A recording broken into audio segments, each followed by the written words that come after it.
बिस्मिल्लाहिर्रहमानिर्रहीम अस्सलामु अलैकुम। Welcome to the study of MCQs.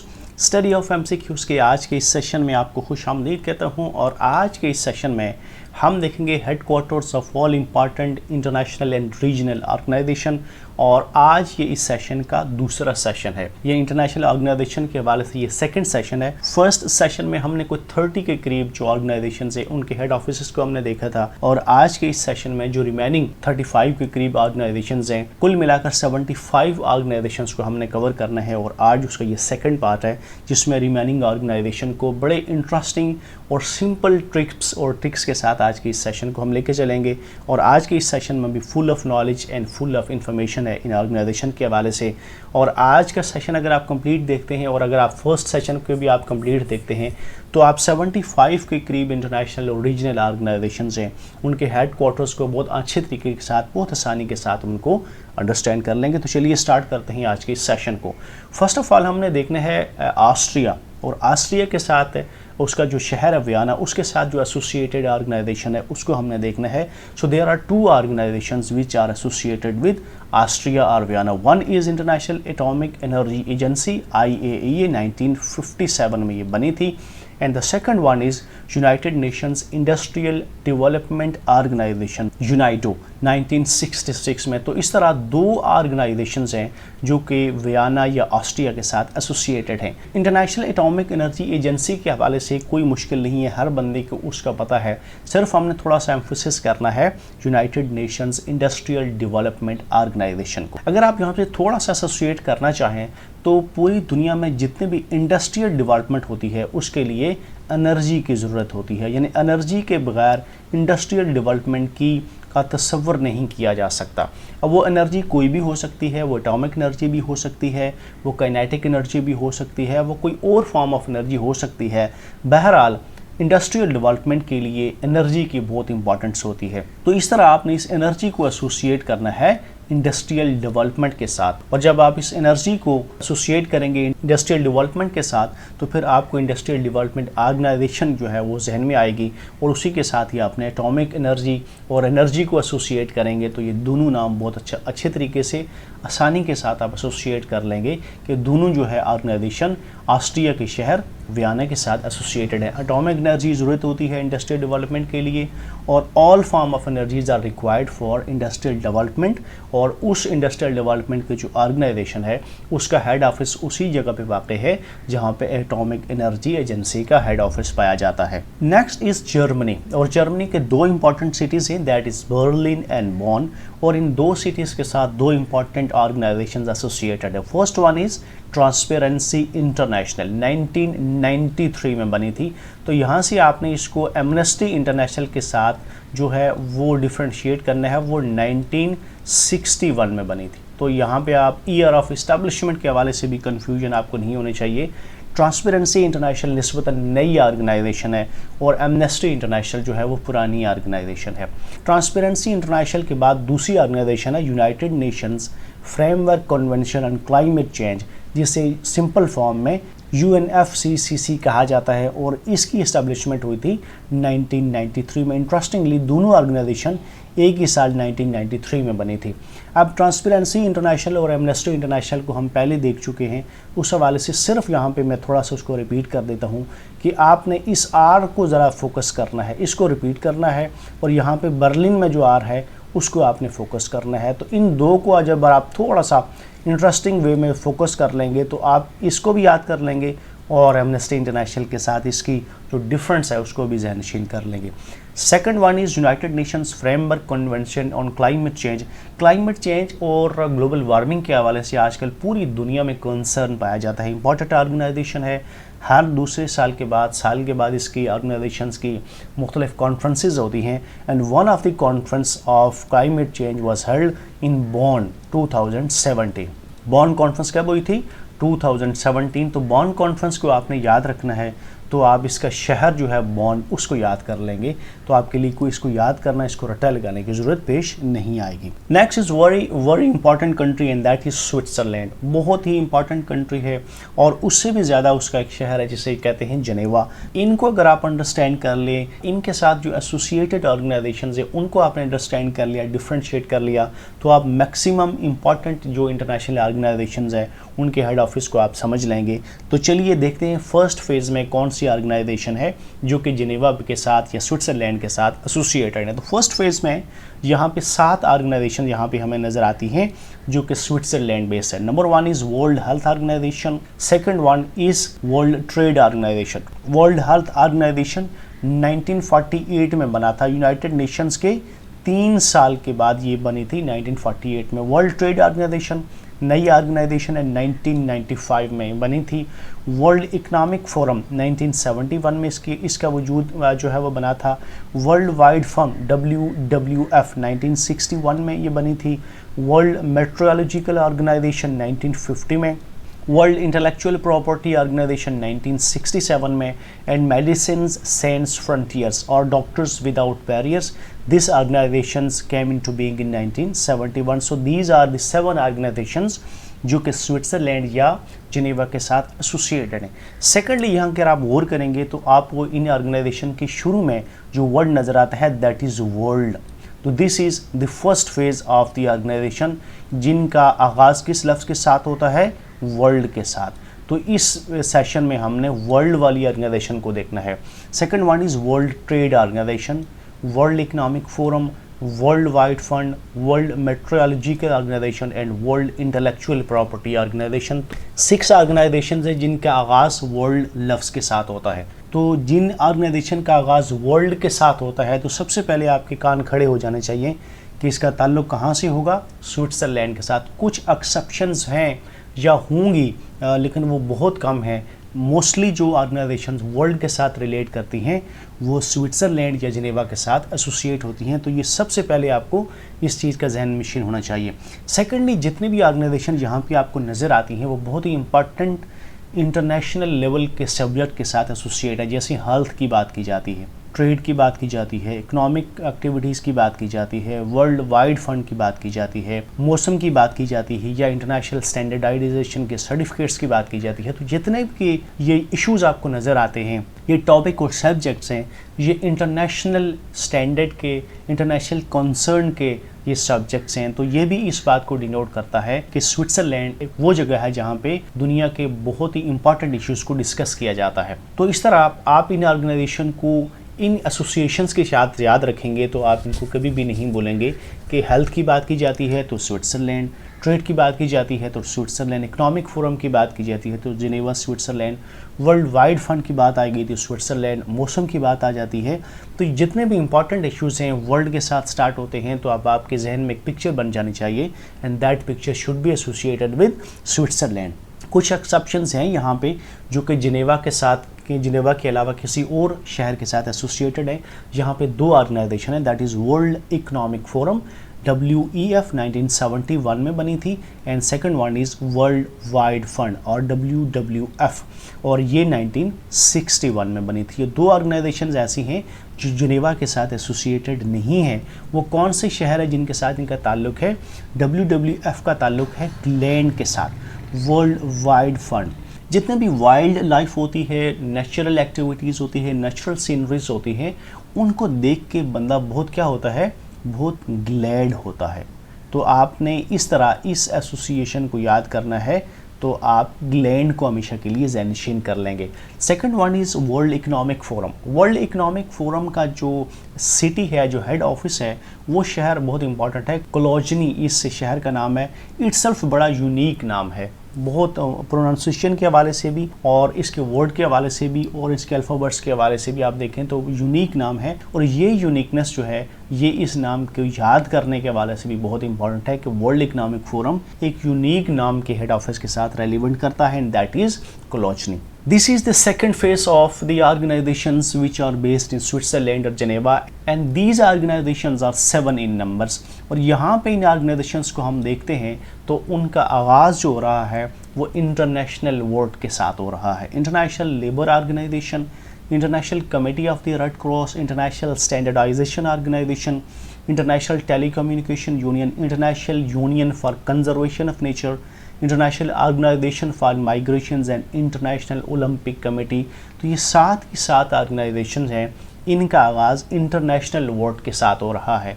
तो पहले हमने देखा था ऑर्गेनाइजेशन जिनका आगाज़ किसके साथ हो रहा था, लव्स वर्ल्ड के साथ, और सेकंड फेज़ में हमारे पास वो ऑर्गेनाइजेशन आ रही है स्विट्ज़रलैंड वाली जिनका आगाज़ किस लफ्ज़ के साथ हो रहा है, इंटरनेशनल के साथ। तो ये सेकंड फेज़ है जिसको आपने याद रखना है, इंटरनेशनल वाली ऑर्गेनाइजेशन।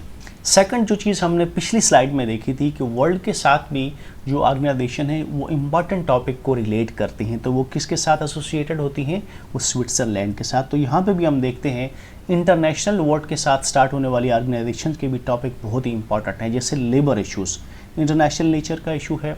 रेड क्रॉस की बात कीजिए तो ये भी एक ओल्ड ऑर्गेनाइजेशन है, इंपॉर्टेंट टॉपिक है। इंटरनेशनल स्टैंडर्डाइजेशन की बात कीजिए तो स्विट्ज़रलैंड का स्टैंडर्ड पूरी दुनिया में बड़ा मशहूर है लिविंग के हवाले से, तो स्टैंडर्डाइजेशन की उसकी एसोसिएशन बनती है। टेलीकम्युनिकेशन भी ओल्ड टॉपिक है, ओल्ड एसोसिएशन है, और ये वाली ऑर्गेनाइजेशन भी बहुत ओल्डेस्ट ऑर्गेनाइजेशन है। इसके साथ कंजर्वेशन ऑफ नेचर की बात की जाती है, WWF हमने देखा था, वर्ल्ड वाइड फंड, तो उसका ताल्लुक भी स्विट्ज़रलैंड के साथ था, और कंजर्वेशन ऑफ नेचर भी उससे एसोसिएटेड एक्टिविटीज़ के साथ रखता है, तो ये भी उसी के साथ एसोसिएटेड है। International organization for migrations and international Olympic committee की बात की जाए तो ये भी 1894 में ये बनी थी, और ओलंपिक जो है उन गेम्स को ये एसोसिएट करती है, उन गेम्स को ये जो है ऑर्गेनाइज़ करती है। तो इस तरह ये वर्स्ट में ये गेम बहुत ही मशहूर है, बहुत ही पॉपुलर है, तो इसके एसोसिएशन भी इसके इम्पोर्टेंस के साथ बनती है स्विट्ज़रलैंड के साथ। तो यहाँ पे आप जितने भी ऑर्गेनाइजेशन है उनको आप एसोसिएट करेंगे उनके टॉपिक के साथ, देन इंटरनेशनल वर्ड के साथ, और उनका जो लेवल ऑफ इम्पॉर्टेंस है उसको देखेंगे तो आप फ़ौरन ज़हन कर लेंगे कि ये स्विट्ज़रलैंड या जेनेवा के साथ एसोसिएटेड है। इनके ईयर ऑफ इस्टेब्लिशमेंट बहुत इंपॉर्टेंट है। International labour organization, one of the oldest organization of United Nations, 1919 में बनी थी। देन यहाँ पे international committee of the Red Cross 1863 में, 1863 में, तो 1800 वाली सीरीज़ में ये फर्स्ट ऑर्गेनाइजेशन है 1863 में। इंटरनेशनल स्टैंडर्डाइजेशन ऑर्गेनाइजेशन, ये यूएनओ के 2 साल बाद बनी थी। इंटरनेशनल टेलीकम्युनिकेशन ये भी, और 1800 में और 1865 में, यानी इसके 2 साल के बाद ये ऑर्गेनाइजेशन बनी है। रेड क्रॉस के बाद ITU, इसके बाद 1948 में international union for conservation of nature बनी है।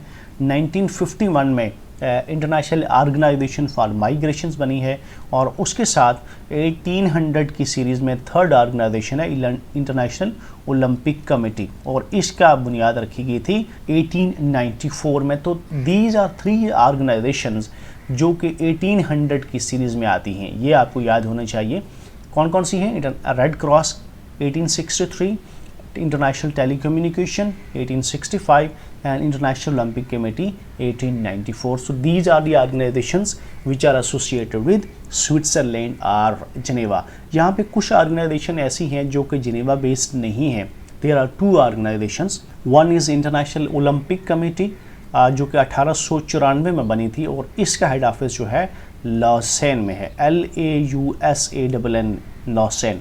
And the second one is International union for conservation of Nature, Gland. इसको पहले हम WWF में हम कवर कर चुके हैं कि वर्ल्ड वाइड और नेचुरल सीन्स को जब हम देखते हैं तो हम क्या हो जाते हैं, हम ग्लैड हो जाते हैं, और ग्लैड को आपने एसोसिएट करना है ग्लैंड के साथ। और इंटरनेशनल ओलंपिक कमेटी के हवाले से तकरीबन सबको पता है कि ये लॉसेन में है, चूँकि बहुत इंपॉर्टेंट इवेंट है और इस हवाले से लोगों को मालूमात हैं। स्विट्ज़रलैंड का सिलसिला भी जारी है जनाब, और ये जिनेवा का सिलसिला भी जारी है। And this is the third phase of the organisations जो कि स्विट्ज़रलैंड के साथ एसोसिएटेड हैं। और इंटरेस्टिंगली इस दफ़ा जो ऑर्गेनाइजेशन है उनका आगाज़ किस वर्ड के साथ हो रहा है? इनका आगाज़ UN वर्ड के साथ हो रहा है। फर्स्ट सेशन में हमने वर्ल्ड वाली कवर की थी, उसके बाद हमने कवर की थी इंटरनेशनल वाली, और थर्ड वन यहाँ पे हम देखते हैं तो यूएन वाली, तो ये तीसरा जो है ये फेस है जो कि स्विट्ज़रलैंड के साथ अभी चल रहा है। तो जिससे आप अंदाज़ा कर सकते हैं कि स्विट्ज़रलैंड और जेनेवा ये कितने इंपॉर्टेंट सिटीज़ हैं इंटरनेशनल और यूएन से रेलिवेंट ऑर्गेनाइजेशन के हवाले से। तो फर्स्ट ऑर्गेनाइजेशन यहाँ पे है United Nations conference on trade and development, कोई मुश्किल नहीं है। WTO हम देख चुके हैं, वर्ल्ड ट्रेड ऑर्गेनाइजेशन, तो वो और ये एक ही जगह पे वाक़ है। इसका ईयर ऑफ एस्टैब्लिशमेंट 1964 में है। UN high commissioner for refugees 1950 में बनी थी। United Nations institute for डिसआर्मामेंट research 1980, United nation institute for training and research 1963, the federation international D football association FIFA 1904, universal postal union UPU 1874 and Bank for International Settlement BIS 1930। So these are 7 organizations जो कि इस phase में हम देख रहे हैं जो कि स्विट्ज़रलैंड के साथ एसोसिएटेड हैं। टॉपिक की बात की जाए तो अगेन इंपॉर्टेंट टॉपिक हैं trade and development, human refugees, डिसआर्मामेंट, training and research. तो जितने भी ऑर्गेनाइजेशंस आपको नज़र आ रही हैं इनके टॉपिक भी बहुत इंपॉर्टेंट हैं, इंटरनेशनल नोयत के टॉपिक हैं। तो स्विट्ज़रलैंड और जेनेवा की एसोसिएशन तो जहन में बनती है। तो इन टॉपिक को आप रिलेट कर सकते हैं इनके इंपॉर्टेंस के पेश नज़र कि ये स्विट्ज़रलैंड के साथ एसोसिएटेड है। जैसे ट्रेड एंड डेवलपमेंट हम WTO में कवर कर चुके हैं। हाई कमिश्नर फॉर रेफ्यूजीज़ सबको पता है इंपॉर्टेंट इशू है।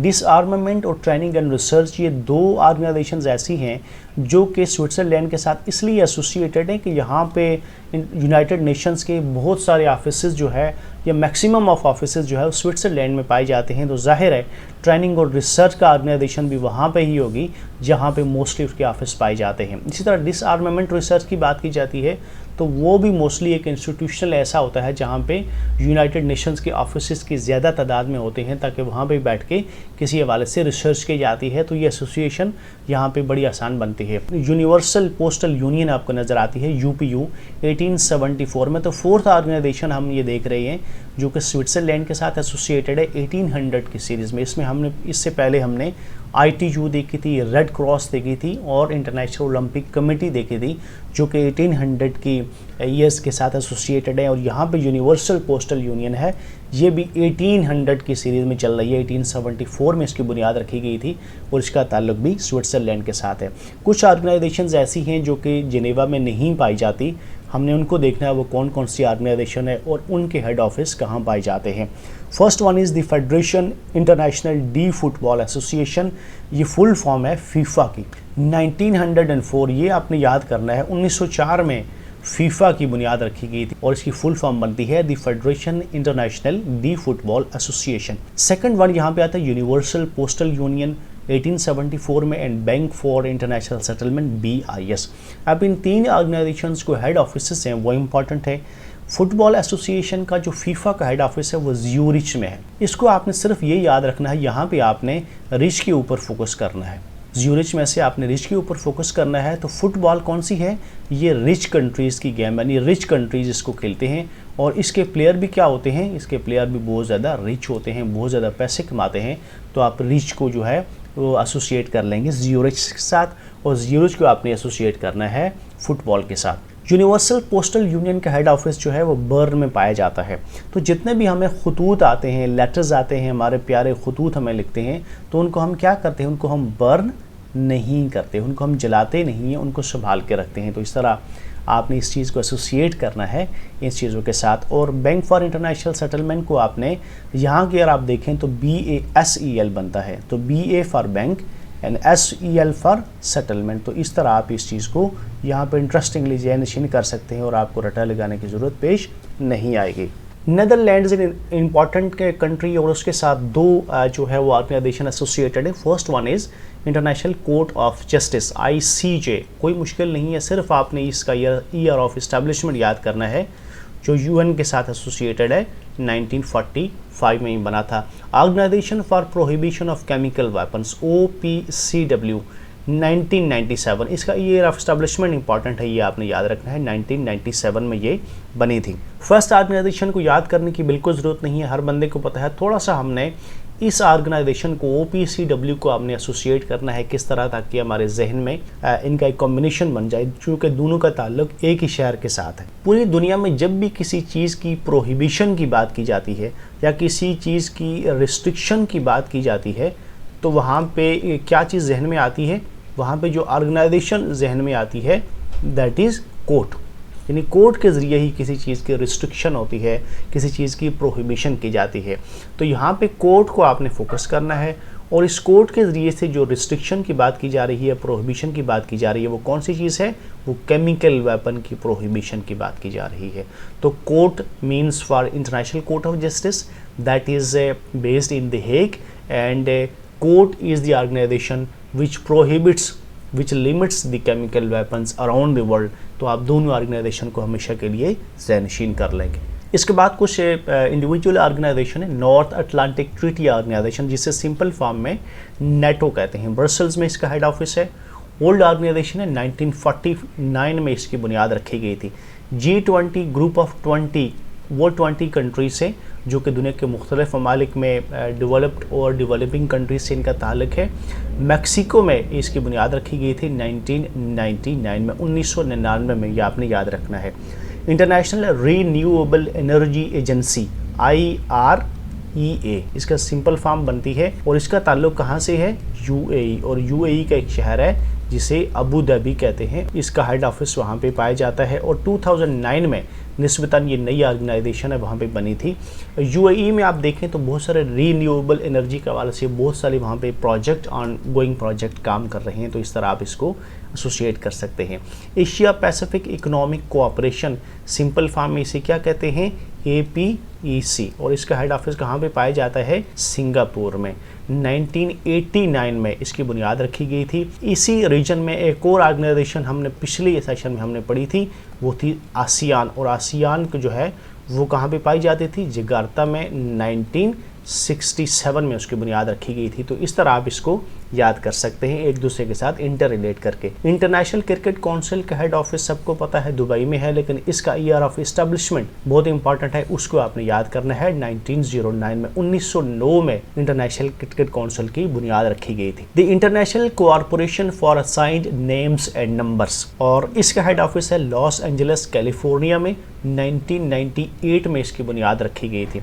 यहाँ पे अगर आप थोड़ा सा गौर करें तो पूरी दुनिया में जितने भी IT के हवाले से ऑर्गेनाइजेशंस हैं उन सब का ताल्लुक अगर आप देखेंगे, जैसे फेसबुक है, यूट्यूब है, तो सब का ताल्लुक कहाँ से बनता है, कैलिफोर्निया के साथ। और यहाँ पे भी ये जो ऑर्गेनाइजेशन है ये इंटरनेट से रेलिवेंट है, IT से रेलिवेंट है। तो एक तो इसका सिंपल फॉर्म में इसका ग्रुप बन गया कैलिफोर्निया के साथ, लेकिन कैलिफोर्निया में आपने लॉस एंजलिस को थोड़ा सा फोकस करना है, तो आप इस एसोसिएशन को ज़हन-नशीन कर लेंगे। एशियन डेवलपमेंट बैंक सबको पता है मनीला में है, लेकिन इसकी इंपॉर्टेंट चीज़ आपने ईयर ऑफ एस्टेब्लिशमेंट को फोकस करना है 1966, 1966 में मनीला में इसकी बुनियाद रखी गई थी एशियन डेवलपमेंट बैंक की। The last one is Asian infrastructure investment bank AIIB, और इम्पॉर्टेंट बैंक है चाइना में, बीजिंग में इसका हेड ऑफिस है। 2014 में बना था। SCO को हमने पहले देखा था, वो भी चाइना के साथ, बीजिंग के साथ एसोसिएटेड थी, और उसका जो ईयर ऑफ एस्टेब्लिशमेंट है वो 2001 है। और उसके 13 साल के बाद कौन सी ऑर्गेनाइजेशन बनी थी, एशियन इंफ्रास्ट्रक्चर इन्वेस्टमेंट बैंक, और इसका हेड ऑफिस भी चाइना के शहर बीजिंग में है, और ये 2014 में बना है। तो इस तरह ये दो इंपॉर्टेंट एसोसिएशन जो है वो चाइना के शहर बीजिंग के साथ हैं। Next one is international civil aviation organization, simple form में इसको AIQ कहते हैं, और ये मॉन्ट्रियल जो है वो कनाडा में पाई जाती है, और इसका ईयर ऑफ एस्टेब्लिशमेंट जो है 1947 है। तो यहाँ पे आप देखें C for Canada and C for civil aviation, तो आप इसको याद कर लेंगे।